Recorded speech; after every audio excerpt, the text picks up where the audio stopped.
ce matin, nous allons commencer par un premier duo lyonnais avec Élodie Parmentier de la société Nuit Noire et Anna Magnatis de la Fête des Lumières. Je vous laisse tout de suite la parole. Bonjour à tous. Donc aujourd'hui, on vient vous présenter un dispositif de médiation qu'on a pensé avec le club des partenaires de la Fête des Lumières de Lyon.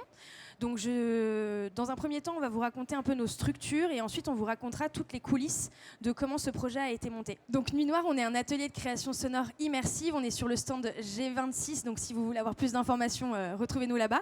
Donc on accompagne des musées, des territoires et des marques pour créer des contenus sonores immersifs à destination donc à toutes ces personnes.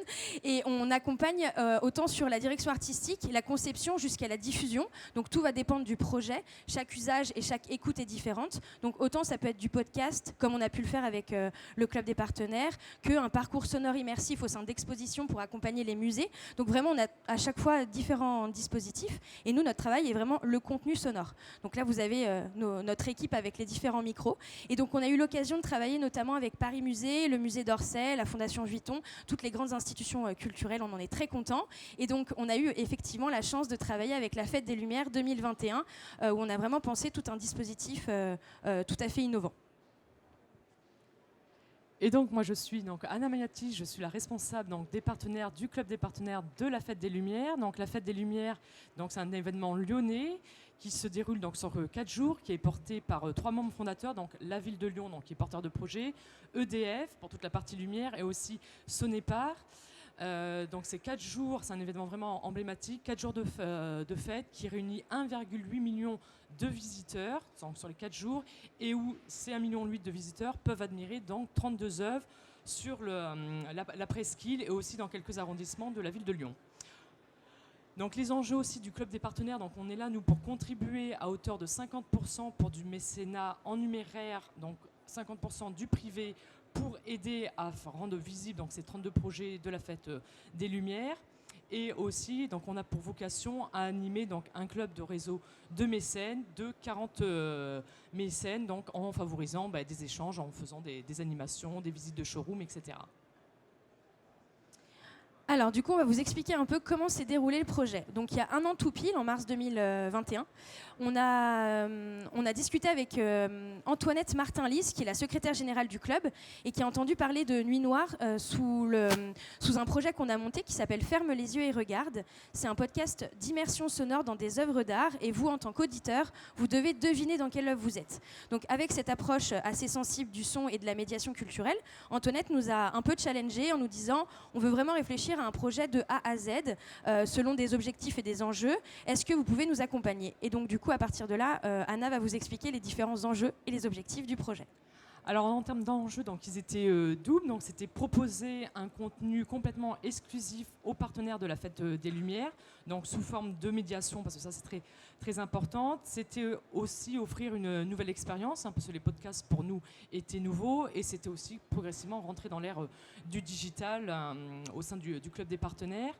Et il a fallu pallier un petit dispositif, on y reviendra dans les questions, parce qu'avant c'était une déambulation faite avec des guides étudiants mais qui n'étaient pas équipés, et vu que nos partenaires sont au milieu de 1,8 million de visiteurs, il fallait trouver quelque chose d'adaptable pour présenter ces projets, et le timing était quand même très serré, donc Ask Mona et aussi Nuit Noire ont très bien rempli le timing, parce que ça a été validé qu'au mois de septembre.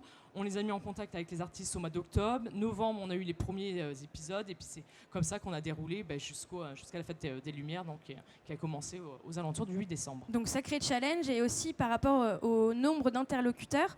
Donc il faut savoir qu'il y avait l'équipe de Nuit Noire, il y avait l'équipe de Ask Mona, et il y avait la DEA, donc la direction des événements et d'animation de la ville de Lyon, qui nous a vraiment donné toute la partie contenu.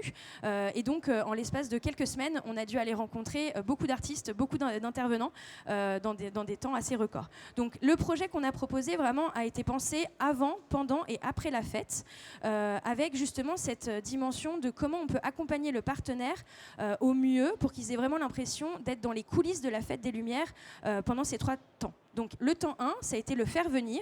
Donc quelques semaines avant l'événement de la Fête des Lumières, on leur a diffusé un podcast immersif qu'on a créé vraiment de toutes pièces, donc sous forme de 2 premiers épisodes. Donc les coulisses des artistes. Donc on est allé rencontrer des artistes dans leurs ateliers, vraiment pour comprendre leur démarche artistique, quelle est leur vision de la lumière notamment. Donc vraiment un podcast de médiation, tout en étant vraiment très intime, très sensible. Donc ça, c'était le premier épisode qui a été diffusé 2 semaines avant la fête. Puis la semaine d'après, un deuxième épisode qui était vraiment dans les coulisses de l'organisation. Donc qu'est-ce qu'une fête des Lumières? Comment ça s'organise? Qui sont les différentes personnes qui y travaillent? Donc on a eu l'occasion notamment de rencontrer le maire de Lyon qui nous a donné aussi son point de vue. Donc ces 2 épisodes ont été diffusés. Et ensuite, le grand jour des 4 soirées de la Fête des Lumières, où là, on a collaboré vraiment en étroite collaboration avec Ask Mona. Et Anna va vous expliquer un peu les différentes étapes. Voilà, donc là il s'agissait donc d'une déambulation augmentée en partenariat avec Ask Mona, donc qui est présente ici et qui a son stand aussi un peu plus loin, donc vous pourrez papoter du projet aussi avec elle. Donc ce podcast, cette déambulation, on l'a pensé sous forme de chatbot avec un petit personnage donc, qui s'appelait Lumi, donc référence et le diminutif à lumière, qui guidait donc nos partenaires à travers un parcours de 10 œuvres, parce qu'on n'a pas pu tout présenter dans ce petit chatbot. Donc on l'a voulu un peu le personnage un peu espiègle, donc qui guidait donc, nos visiteurs parmi ces 10 œuvres.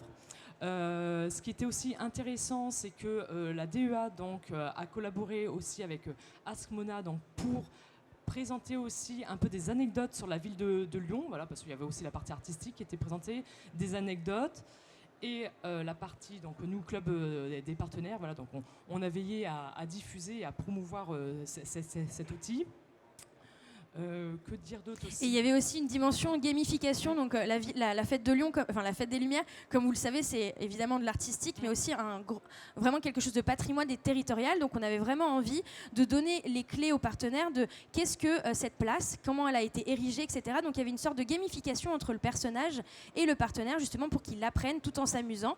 Et quand il était face à des œuvres, plein de contenus pouvaient apparaître. Donc justement, c'était une sorte un dispositif de médiation pensé avec ce chatbot. Et ce qui est aussi intéressant, voilà, je te complète, si on n'avait pas le temps de lire donc, ce contenu, il y avait la possibilité grâce à Nuit Noire, voilà, qui a fait des capsules audio, donc le même contenu qu'on pouvait lire sur l'application Ask Mona était aussi diffusé via une capsule audio dans le petit chatbot.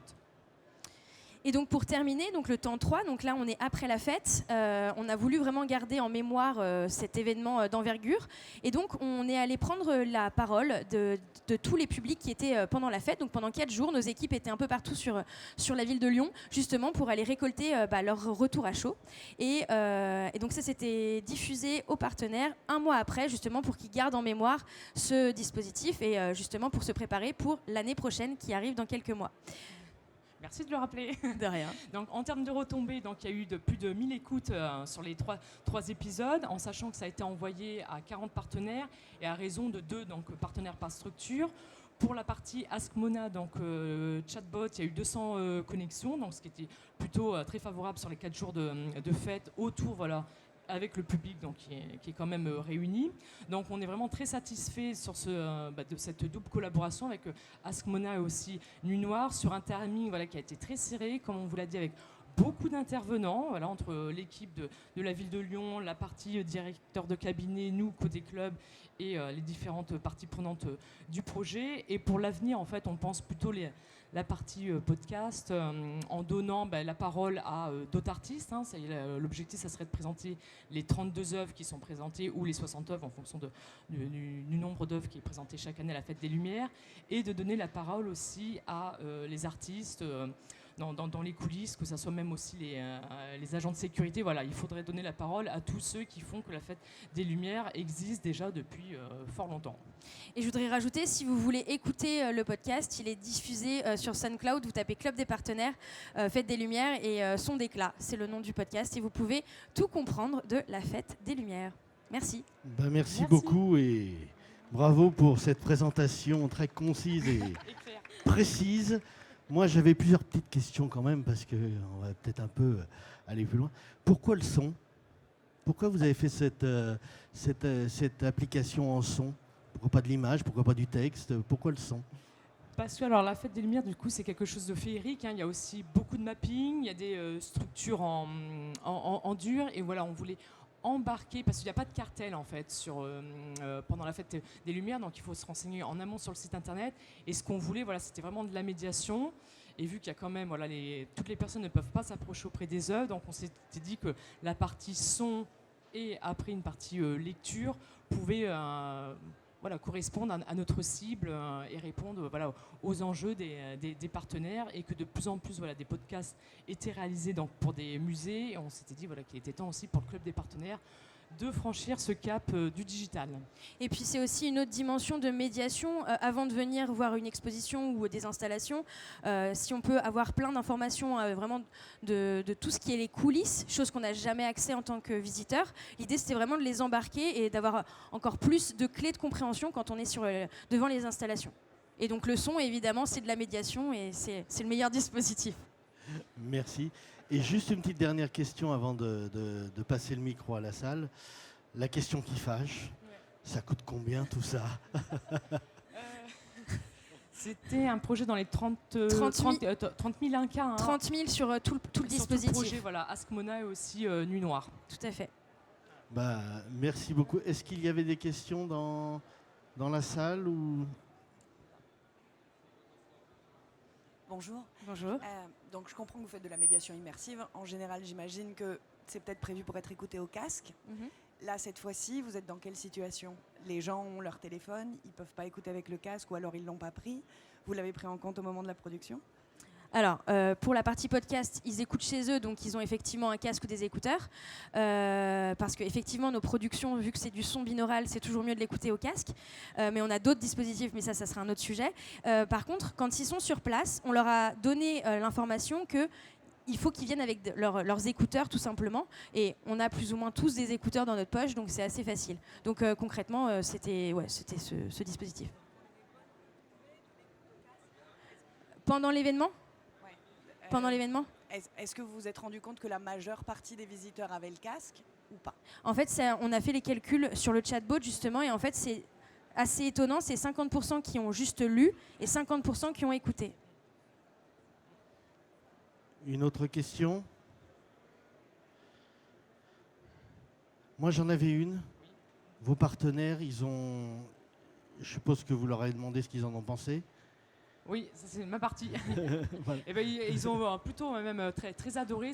Déjà que nous, on se lance dans la partie digitale et ça faisait une autre forme de médiation pour eux. Et puis il y avait quelque chose d'assez ludique. Hein, on voit sur la photo par rapport aussi au chatbot, ou même s'il pleuvait, parce que souvent il pleut durant la fête des Lumières. Voilà, tout le monde a joué le jeu et ils étaient aussi contents d'en parler en amont à leurs collaborateurs. Et donc non, ils étaient très satisfaits même de la partie podcast. Ça a permis d'entendre les chargés de projet qu'on entend rarement, monsieur le maire, voilà, tous ceux qui œuvrent aussi dans les coulisses. C'est pour ça qu'il y aurait matière à développer d'autres podcasts sur toutes ces personnes qui gravitent autour de ce beau projet. Une petite question. Alors je continue. Hein. Moi j'avais une autre question. Est-ce que vous avez pensé développer le projet même pour le grand public ? Alors oui, on y a songé et on l'a offert. Enfin, la partie podcast maintenant, il est mis à disposition donc sur le site de la Fête des Lumières ainsi que sur le site du club des partenaires. Voilà, on a voulu, ça a été aussi une volonté de la ville de Lyon, de l'ouvrir aussi au public et je pense que ça tendra vers ça aussi l'année prochaine. Et dernière petite question, à moins qu'il n'y en ait toujours pas. Bon, c'est le matin, hein, c'est... Le café n'a pas encore fait son effet. Moi, j'avais une dernière petite question. Au niveau de la monétisation, est-ce que vous avez prévu d'en faire quelque chose qui est monétisable de cette application? On pourrait acheter, télécharger un peu quelque chose, l'application, pour pouvoir avoir une visite, je dirais, un peu plus... avec une médiation un peu plus forte des 32 œuvres ou 60 œuvres de la ville de Lyon? Ouais, très bonne question. Ça, c'est vrai qu'à date, on n'y a pas pensé, mais merci de poser la question. On va peut-être s'y pencher, donc on sait sur qui s'appuyer pour développer ça. Après, si je peux me permettre, ça reste un événement grand public, ouvert à tous, gratuit. Donc si on crée un dispositif payant, je ne sais pas si ça serait vraiment dans les valeurs de la fête. Donc à réfléchir. Bah écoutez, merci beaucoup. Et puis, n'hésitez pas à retrouver nos interlocuteurs sur le stand G26. G26. À bientôt, à tout de Merci. suite. Très bonne bonne journée journée à vous, merci.